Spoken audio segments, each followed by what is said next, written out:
Quantas pessoas você conhece que ainda ganham um salário mínimo? Você ganha isso ou um valor próximo? Por que será que a vida financeira de tanta gente parece não sair do lugar? Acredito que nós todos conhecemos pelo menos umas 5 pessoas que vivem nessa situação.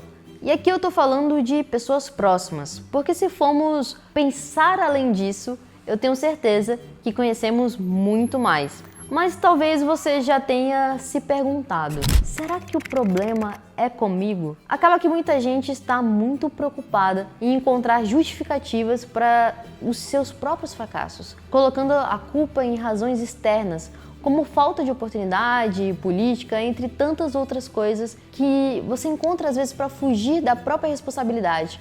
Erro bobo é perder tempo acreditando que o problema está no salário, que ganhar pouco é o motivo de todas as dificuldades. Mas eu quero que você olhe junto comigo sobre uma outra perspectiva, que foi o que eu fiz para mudar a direção dos meus planos. E aí vem a pergunta que mudou o meu jogo. E se o problema for a forma como eu enxergo a minha própria trajetória? Existe algo mais poderoso do que a quantia que entra todo mês na sua conta bancária? Se você quer descobrir o que é, eu vou te mostrar o ponto cego que prende muita gente nessa faixa de renda sem nem perceber. E olha, é mais comum que você imagina. A real é que não se trata só de dinheiro. Essas pessoas, e talvez você, precisam do que eu chamo de direcionamento consciente. E logo você vai descobrir o que é isso. Mas, adiantando, é aquilo que te faz se posicionar diante da sua realidade e criar esse ímpeto de fazer acontecer. É como alinhar o GPS da sua jornada.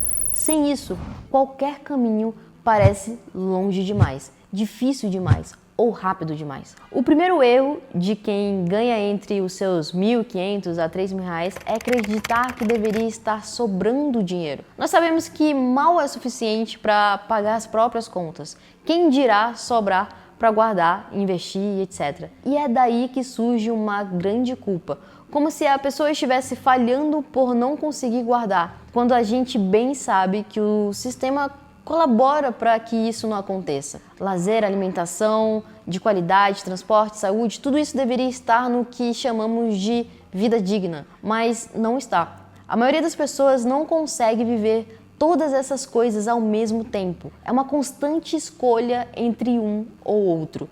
Para algumas pessoas isso deveria ser prioridade. Na verdade, para todas. Mas elas precisam escolher entre se alimentar durante o mês, o básico, e eu nem tô falando de uma alimentação de qualidade ou ter um mínimo de saúde digna. E para piorar, a gente é bombardeado com promessas de enriquecimento rápido, de fazer renda extra fácil, como se o problema fosse só falta de força de vontade. Aí surge mais um problema. Vira um emaranhado de coisas com pessoas caindo nessas promessas de dinheiro fácil e perdendo o pouco que já tem. Bom, se fosse só força de vontade, a gente já teria muitas pessoas milionárias por aí. Mas a realidade é um pouco mais complexa. Não é sobre esforço, é sobre estratégia. A renda média brasileira ainda está aquém do que seria necessário para viver bem e não apenas sobreviver. Então, mais do que se cobrar, o primeiro passo é parar de se punir e começar a olhar para a sua realidade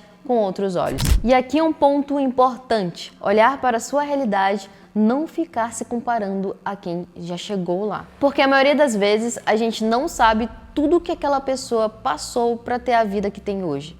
Os bastidores são bem diferentes do que as pessoas mostram publicamente. E se você ainda está por aqui, bom, parabéns, porque agora começa a virada de chave. A pergunta que realmente importa aqui é: como eu posso fazer a minha hora valer mais? Como que eu posso valer mais? Se trata de entender como elevar o valor daquilo que você já sabe, o que exige uma nova postura, uma nova entrega e assim uma nova energia. E acima de tudo, exige clareza. E no meio desse vídeo eu vou te revelar o detalhe que destrava isso tudo e que quase ninguém fala. E é por isso que o segundo erro comum é viver no escuro. Sem saber exatamente quanto entra, quanto sai, o que é essencial, o que é desperdício. A maioria das pessoas não tem uma planilha de gasto boba, não tem um controle financeiro nenhum. Você sabia que uma das maiores causas de ansiedade financeira nem é a falta de dinheiro em si, mas essa sensação de descontrole? Quando você não sabe o que está acontecendo com o seu dinheiro, qualquer conta vira um bicho-papão. Quem não conhece seus números anda em círculo. Bom, você quer mudar de patamar? Primeiro, enxergue onde você está. Só assim dá para planejar o próximo passo. Pare de criar tantas parcelas, tantas compras desnecessárias só porque as coisas estão de promoção. Organizar a vida financeira não é só sobre guardar dinheiro, é sobre enxergar, ter noção de onde você está e para onde você quer ir. Porque quando você tangibiliza a sua realidade, você começa a criar movimento, ganha motivação, sabe o que está faltando, sabe onde atacar. Foi assim comigo. Eu olhei para os meus números com honestidade e pensei, não é isso que vai me parar. Eu sabia onde eu queria chegar e aquilo virou um combustível. Eu estava descontente com a minha realidade naquele momento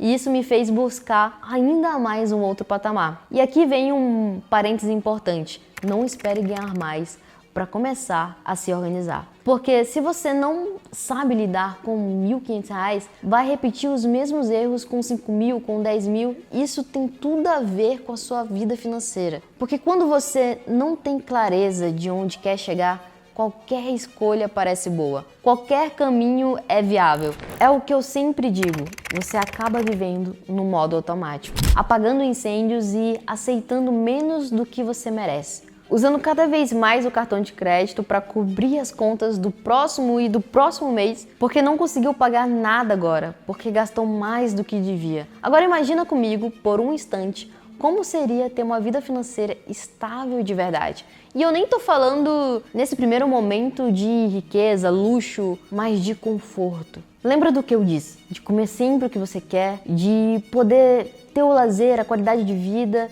até mesmo um plano de saúde.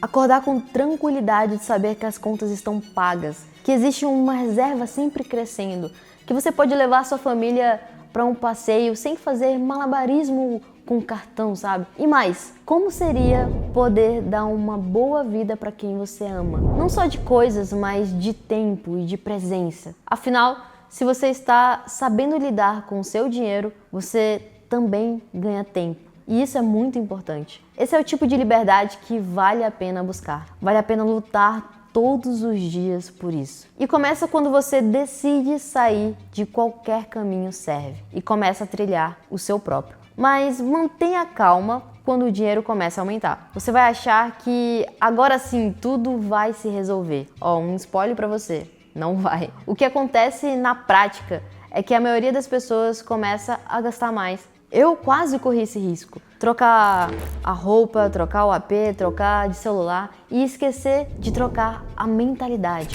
Por isso que eu disse que a gente precisa pensar muito bem para qual caminho que a gente quer chegar. Você tem que fugir no máximo de cair no que eu chamo de lockdown financeiro. Você já ouviu esse termo? A renda aumenta, mas a liberdade desaparece. As parcelas tomam conta da casa, as reservas somem e qualquer imprevisto vira um caos. Aí você volta para o mesmo ciclo de sempre. E sabe o que é pior? Esse momento vem disfarçado de conquista. Você acha que está subindo, mas está cavando um buraco.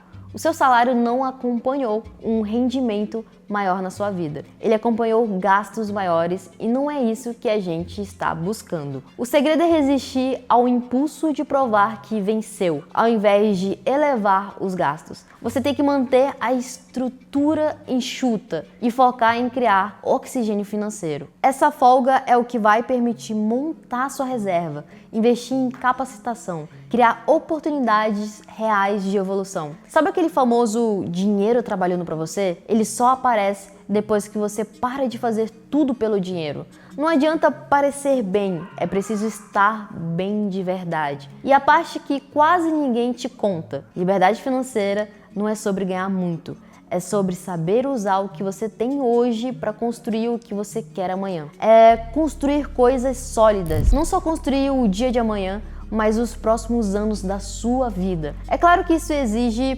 paciência, exige humildade, às vezes exige até dar uma recuada. Eu já precisei ficar barato de novo, mesmo ganhando mais. E foi essa decisão que me permitiu dar saltos firmes mais à frente. A verdade é que a nossa relação com o dinheiro é carregada de ilusões, crenças limitantes, ilusões que nos vendem a ideia de sucesso imediato.